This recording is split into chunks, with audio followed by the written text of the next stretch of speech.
Hello students. आज इस video में हम class 10th mathematics chapter 1 real number की कुछ इंपॉर्टेंट टर्म्स, कॉन्सेप्ट और फॉर्मूलाज समझेंगे। ठीक है। और ये बच्चा जो वीडियो मैंने बनाया है ना, स्पेसिफिकली फॉर बोर्ड एग्जाम 2025-26 के लिए बनाया है। ओके। इसमें आपको जो कॉन्सेप्ट एक्सप्लेन करूंगा ना, फॉर्मूलाज एक्सप्लेन करूंगा या टर्म्स एक्सप्लेन करूंगा, ये आपको not only in real number chapter में ही नहीं बल्कि बाकी चैप्टर्स में भी, लाइक प्रोबेबिलिटी में भी ये कॉन्सेप्ट आपके काम आने वाले हैं। लाइक प्रोबेबिलिटी में नंबर की प्रोबेबिलिटी निकालना, लाइक प्राइम नंबर की प्रोबेबिलिटी या इवन नंबर की या स्क्वायर नंबर्स की, इस तरह की प्रोबेबिलिटी निकालने में भी आपके लिए हेल्पफुल होंगे ये कॉन्सेप्ट। तो बच्चा ध्यान से समझना। तो हम स्टार्ट करते हैं। तो हमारा फर्स्ट पॉइंट है नेचुरल नंबर्स। नेचुरल नंबर को हम एन से डोनेट करते हैं, कैपिटल एन से। ओके। और ये कौन से नंबर होते हैं? जो counting numbers 1 2 3 4 up to infinity. But ध्यान रखना, ये जीरो से स्टार्ट नहीं होते, they start from 1। Natural number 1 से स्टार्ट होते हैं, तो ये ध्यान रखना है आपको। देन सेकंड पॉइंट है हमारा होल नंबर्स। होल नंबर्स को हम कैपिटल डब्ल्यू से डोनेट करते हैं। किससे डोनेट करते हैं? कैपिटल डब्ल्यू से। और ये जो स्टार्ट होते हैं ना बच्चा, ये स्टार्ट होते हैं जीरो से, 1 2 3 अप टू इन्फिनिटी, इन्फिनिटी तक जाते हैं। ठीक है। ये भी, और जितने भी नेचुरल नंबर है ना, all natural number whole number है, but all whole number are not natural. तो आप पहचान ही चुके हैं कौन सा होल नंबर है जो नेचुरल नहीं है। दिख ही रहा है हमें एक जीरो। जीरो ही कैसा होल नंबर है जो नेचुरल नंबर में नहीं है। तो जितने भी नेचुरल नंबर है होल नंबर है, but all whole number are not natural. Zero is a whole number but not natural, तो ये ध्यान रखना। देन थर्ड पॉइंट है हमारा इंटीजर्स। इंटीजर को हम कैपिटल जेड से डोनेट करते हैं, सेट ऑफ द इंटीजर्स को कैपिटल जेड पे। तो इसमें क्या क्या आता है बच्चा? Counting number 1 2 3 4 5 6 up to infinity. ये हमारे पॉजिटिव इंटीजर्स भी होते हैं जो नेचुरल नंबर होते हैं। Then we have a zero. Zero ना नेगेटिव होता है ना पॉजिटिव होता है, और नेगेटिव नंबर होते हैं। Negative number -1 -2 -3 -4 and so on. Then we have rational numbers.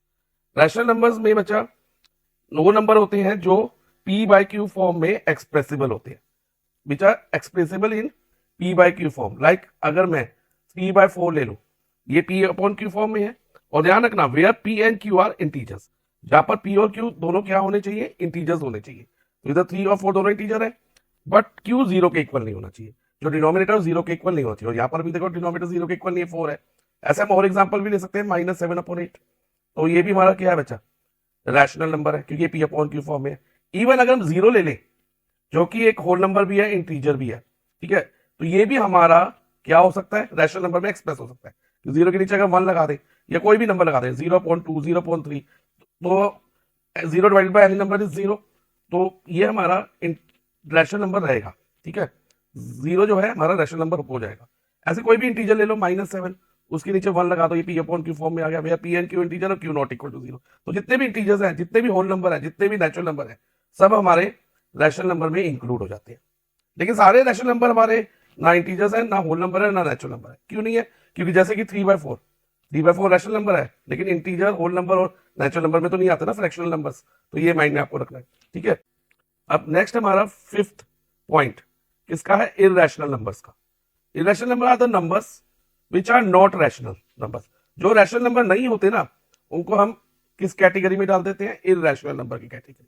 जैसे कि √2 हमारा इररेशनल नंबर है।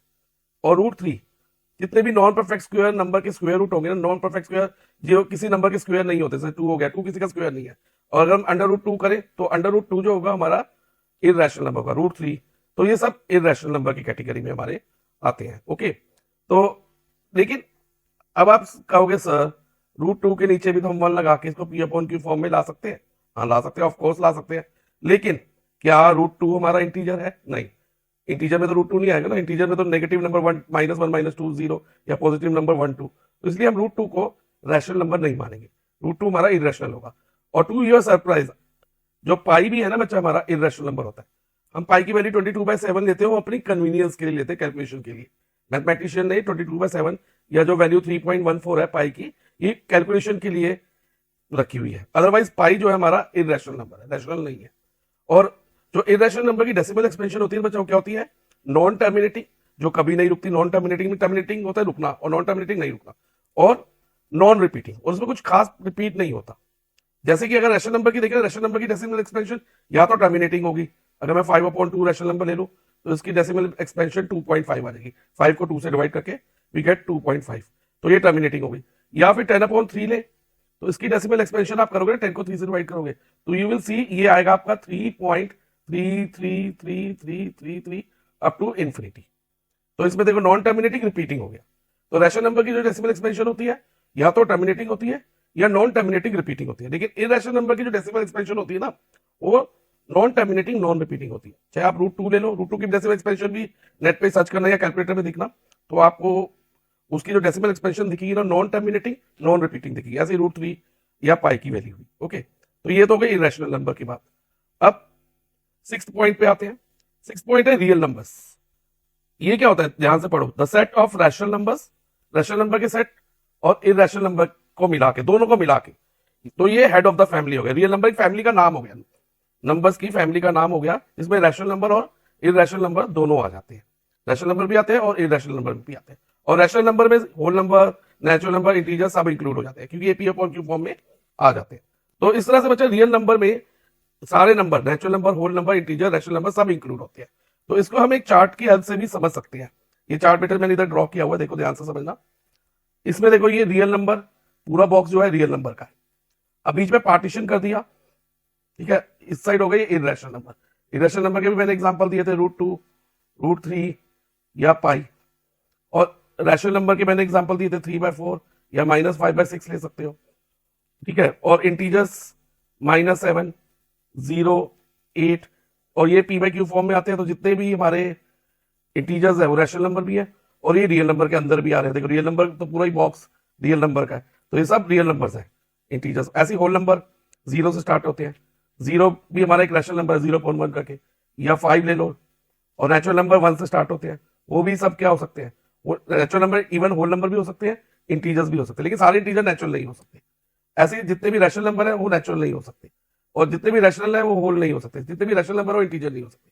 तो बच्चा ये ध्यान रखना, ये रियल नंबर्स का जो चार्ट है ना ये मोस्ट इंपॉर्टेंट है आपको टाइप्स ऑफ नंबर समझने के लिए, ठीक है। तो इसको ध्यान से पढ़ लेना है चार्ट को भी, ये आपके लिए काफी हेल्पफुल रहे।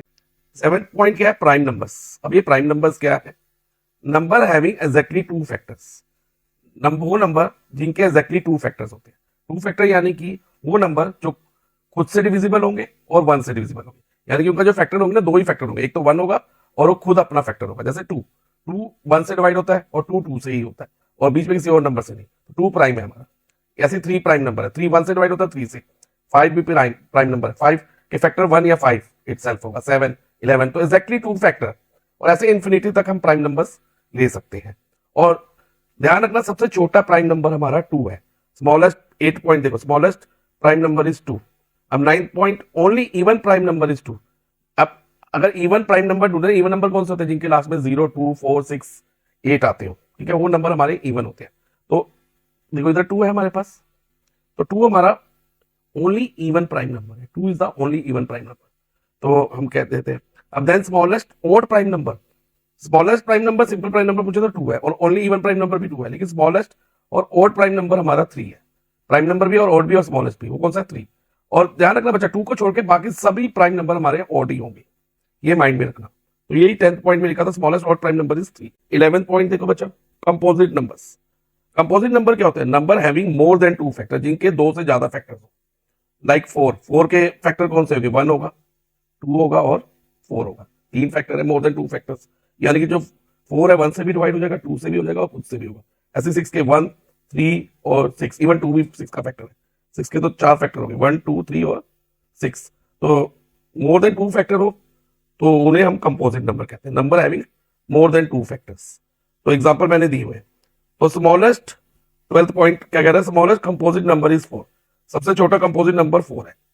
Then smallest odd composite number, तो स्मॉलेस्ट है और ओड है, 4 तो स्मॉलेस्ट है और लेकिन वो इवन है। लेकिन स्मॉलेस्ट ओड कंपोजिट नंबर ध्यान से देखो कहां से स्टार्ट हो रहे हैं, 9 से।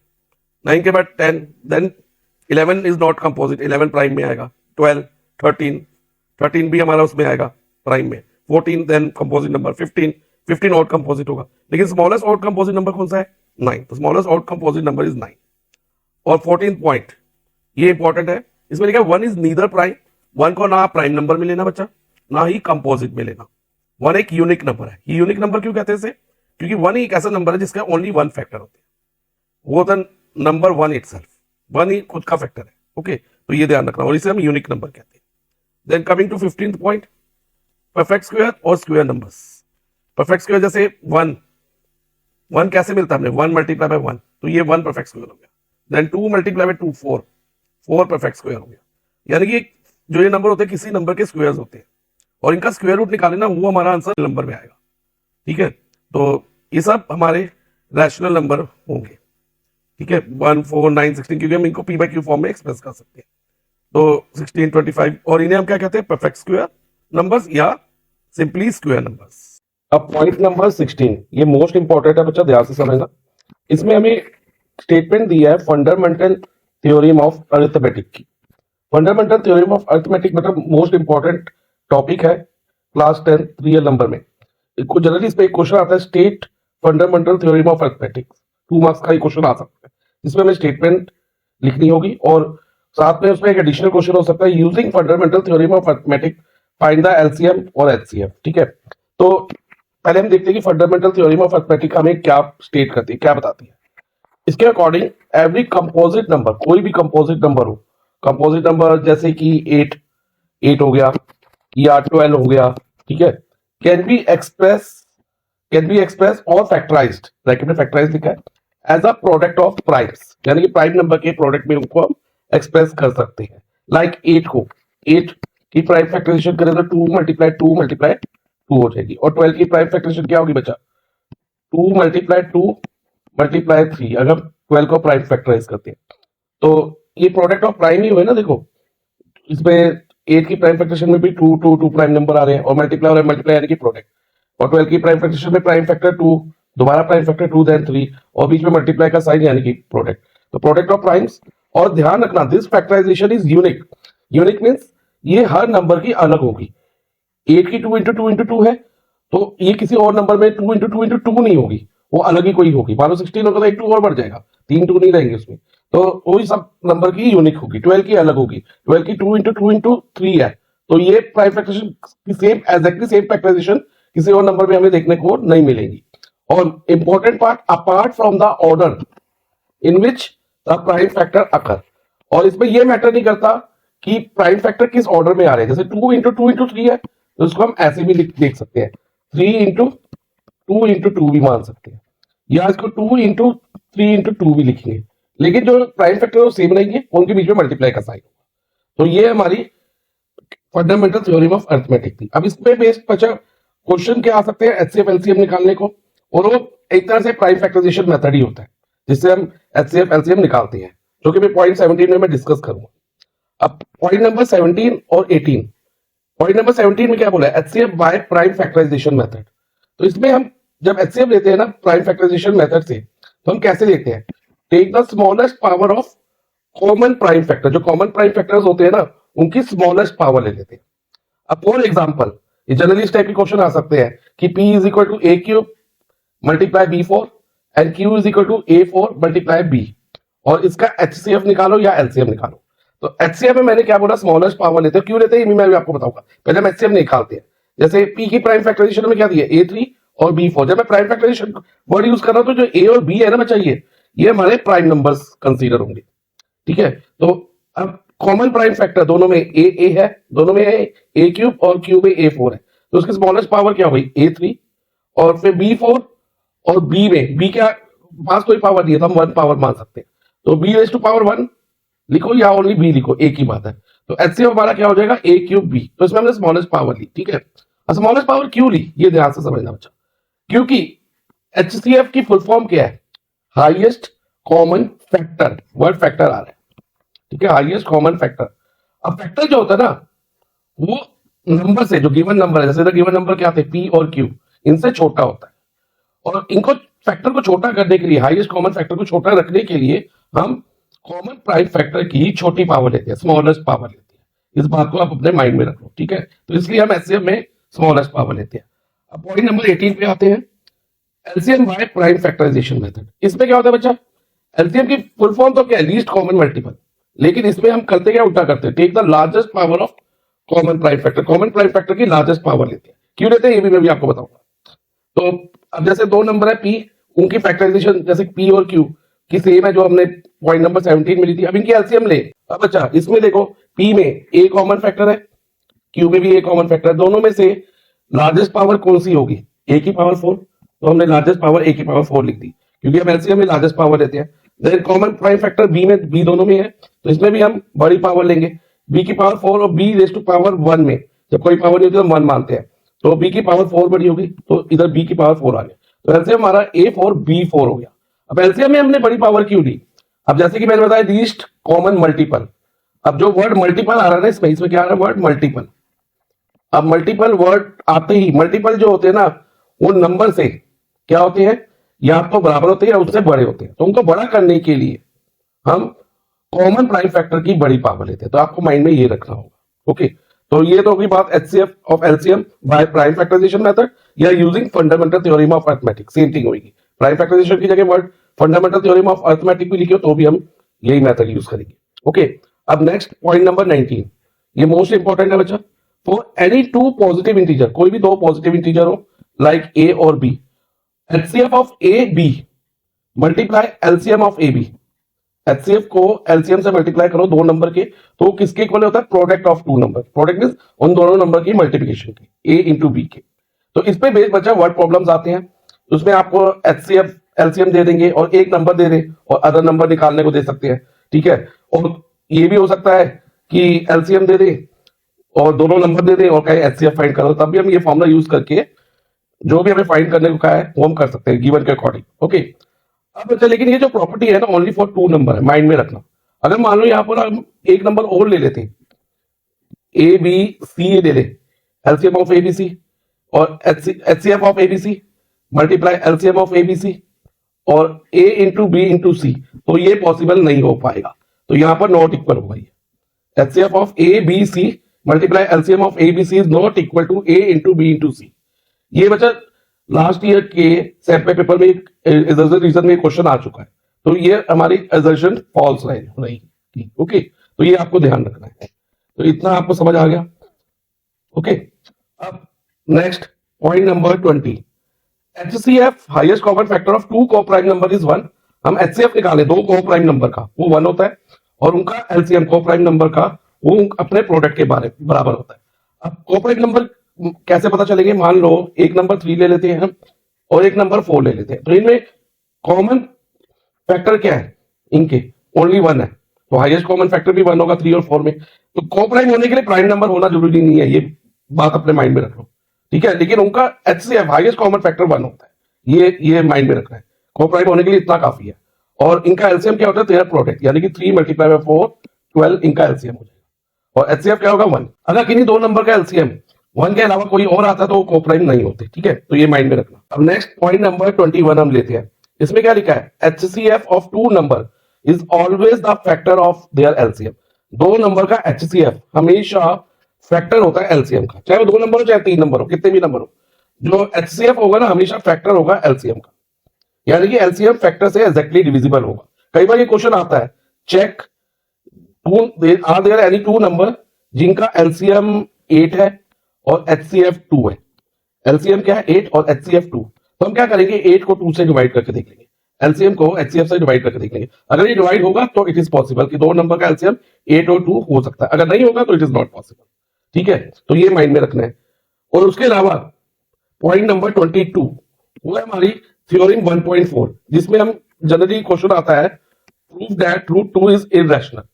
इस टाइप के क्वेश्चन बच्चा 99.99% आते ही है एग्जाम में, तो ये आपको प्रूफ इसके मैं मैंने वीडियोस बनाए हैं उनमें इसके प्रूफ दिए हुए हैं और प्लेलिस्ट मैं आपको प्रोवाइड कर दूंगा, प्लेलिस्ट का लिंक, वहां से आप इस टाइप के क्वेश्चन देख सकते हैं, prove that root 2 is irrational या रूट 3 इज इररेशनल या कोई और नंबर जिनको हमने इररेशनल प्रूव करना है, ठीक है।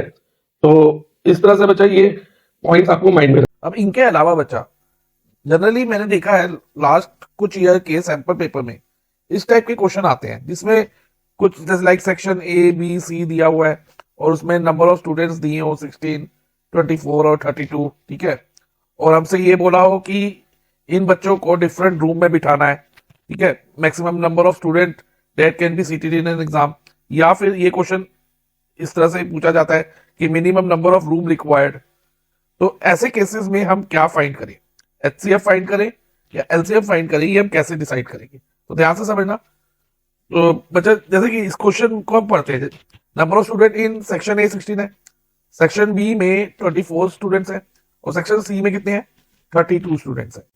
अब फर्स्ट पार्ट रीड करो इसका, maximum number of students can be seated in a exam room, कि maximum number of student exam room, means एक एग्जाम रूम में मैक्सिमम नंबर ऑफ स्टूडेंट कितने बैठ सकते हैं। और एग्जाम में ये भी लिखा होगा कि in each room same number of student can be seated, ये वर्ड भी यूज होगा, same number of student. Maximum word हमारे माइंड में जब आता है तो हमारे माइंड में आता है highest common factor, highest word आता है, और सेम नंबर से कॉमन। और फैक्टर क्यों आता है माइंड में, ये भी मैं बता देता हूं कि इन बच्चों को डिफरेंट रूम में बिठाना है, यानी कि रूम में ये बच्चे डिवाइड हो जाएंगे। मान लो इनका एचसीएफ क्या हुआ 8 होगा ना, 16, 24 और 32 का आप निकाल सकते हो प्राइम फैक्टराइजेशन से। मैंने डिफरेंट वीडियोस बनाए हुए हैं, उसमें आप देख सकते हो कैसे एचसीएफ निकाला जाता है प्राइम फैक्टराइजेशन से। तो इसका एचसीएफ आएगा 8, ठीक है। तो हर रूम में 8 बच्चे होंगे और 8 जो है ना इनका फैक्टर है, यानी कि जो 16 भी 8 से डिवाइड होगा, 24 भी 8 से डिवाइड होगा और 32 भी 8 से डिविजिबल होगा। तो बच्चों को हमने डिवाइड कर दिया डिफरेंट रूम में, तो नंबर किससे डिवाइड होता है, अपने फैक्टर से। तो इसलिए इसमें हम हाईएस्ट कॉमन फैक्टर निकालते हैं। लेकिन कई बार क्वेश्चन को थोड़ा घुमा देते हैं।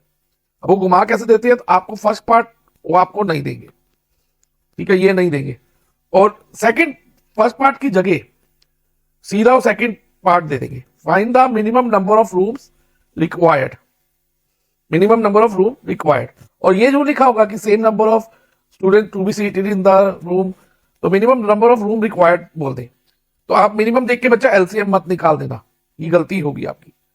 Minimum number of room, room के लिए मिनिमम वर्ड यूज हुआ है, स्टूडेंट्स के लिए यूज नहीं हुआ, क्योंकि नंबर तो हमें स्टूडेंट्स का दिया है, लेकिन वर्ड मिनिमम किसके लिए यूज हुआ है, रूम के लिए। तो इसलिए हम एलसीएम नहीं लेंगे, ये माइंड में रखना।